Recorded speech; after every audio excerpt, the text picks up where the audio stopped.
Hey, lovely, lovely, wonderful people. A pleasant afternoon or evening to everybody.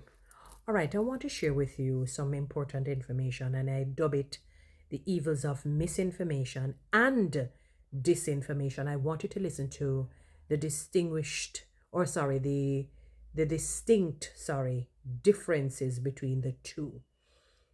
Misinformation and disinformation pose serious threats to individuals, to people, societies, and democratic systems.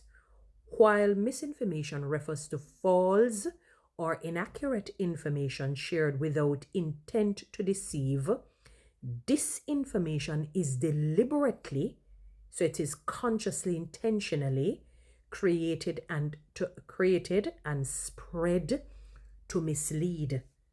So a lot of not just misinformation but disinformation. In other words, people are intentionally, they are calculating, and they are deliberately putting information that they know is false out there to mislead and to create mayhem and to create disunity and disharmony among others.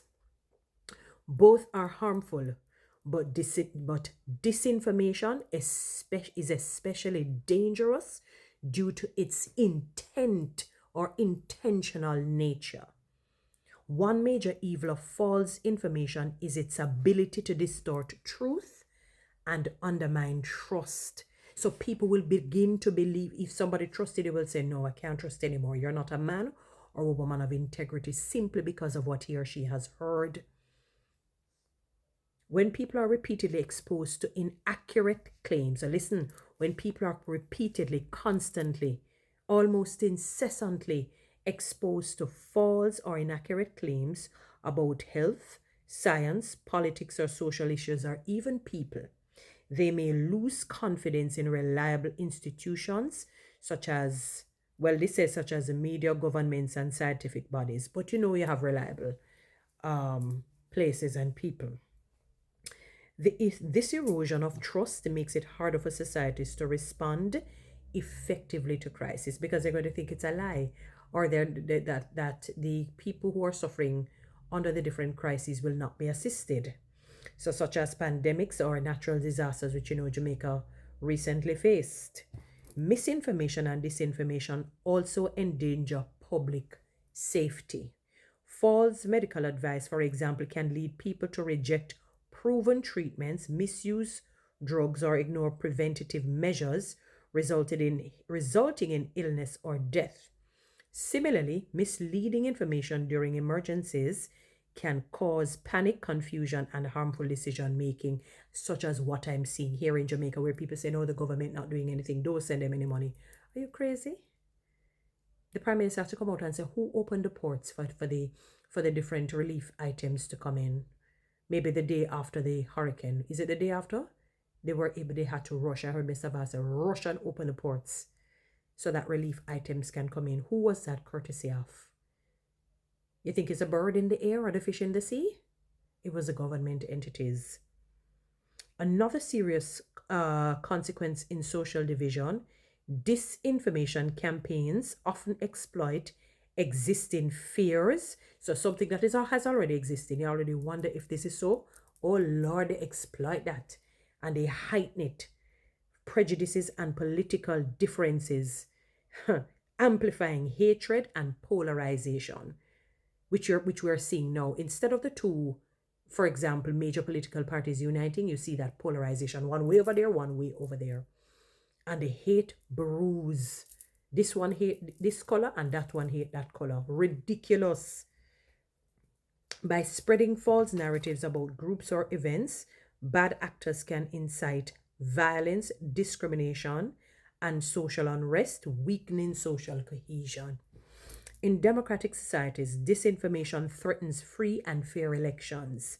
Manipulated content, fake news, and conspiracy theories can influence voter opinions, suppress participation, or delegitimize election outcomes. This undermines democracy, liberation, and freedom or emancipation in its true form by preventing citizens from making informed choices based on facts. And that is why today we still have a low voter turnout. And predominantly it's because of misinformation and even more so, disinformation. Finally, the rapid spread of false information, especially through social media, makes the problem harder to control because everybody's on social media now. So when they hear it, they can't unhear it. They have to just be one of those self-controlled people who say, well, as they hear, no, I'm not even allowing that to permeate in my soul for me to start to believe it. But it can plant a seed and it can be watered if they start to hear these things frequently. Because somebody says, if I keep hearing it, it means it's true. It's similar to how faith works. Faith comes by hearing. Your faith is built because you keep hearing a particular thing. And then you say, you know what, it seems to be true because I keep hearing it. So it is sowing the seed and watering it. So it's similar to faith. All right, it's just that this is destructive. Algorithms that reward sensational content, or the negative one that we see here in Jamaica, can amplify lies faster than corrections. Oh, yes. So you'll have somebody, and that is a problem. Now, people say, go out and tell the truth. And you'll find people say, oh, I don't see that video where the person came out and told the truth. They only saw the lying ones. Allowing falsehood to take root before the truth can catch up, which is true. And sometimes some people just never get to the truth. In conclusion, misinformation and disinformation are not just harmless mistakes or opinions. They are powerful forces that can damage trust, harm lives, divide societies, and weaken democracy, which we see. Combating them requires critical thinking. That is why I've often said to people, read. Reading maketh a man or a woman. There's nothing like when your brain is being fed a book. Your brain needs to be fed a book. Critical thinking, responsible media practices, digital literacy, and a shared commitment to truth. People like lies. They revel in it. It's like it soothes the flesh part of the man or the woman. And until it happens to them in a negative way, then that is when they will begin. They will say no more and never do such a thing again.